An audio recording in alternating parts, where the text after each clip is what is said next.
মাঝে মাঝে ইচ্ছে হয় কোথাও হারিয়ে যাই, হারিয়ে গিয়ে দেখি দুনিয়াটা কেমন। মাঝে মাঝে এমন কেন ইচ্ছে হয় বুঝতে পেরেছি। লাইফটা মাঝে মাঝে যখন বোরিং লাগে তখনই মানুষের এই রকম একটা ইচ্ছে জাগে, তাই না? তবে যত যাই হোক, সংসারে সবার কাছে একসাথে বসে যখন এই রকম একটা খাবার নিয়ে বসি, তখন ইচ্ছেগুলো সব চেঞ্জ হয়ে যায়। কারণ প্রিয়জনদের সাথে বসে কথা বলে এমন কিছু করার সময় খুব ভালোই কাটে সময়টা, তাই না? ঠিক বলেছি গাইস। আসসালামু আলাইকুম। সবাই ভালো আছেন নিশ্চয়ই? সারা দিনটা সবার নিশ্চয়ই ভালো গেছে, কারণ আজকে ছিল ছুটির দিন, না স্কুল না অফিস, সব কিছু ঝামেলামুক্ত। ঝামেলারই কাজ তো, তাই না?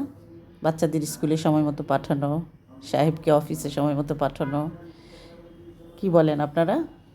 যাই হোক, দিন শেষে সন্ধ্যের আগে এরকম একটা নাস্তা নিয়ে বসতে পারলে ভালোই লাগে। তো সবাই ভালো থাকবেন। আল্লাহ হাফিজ।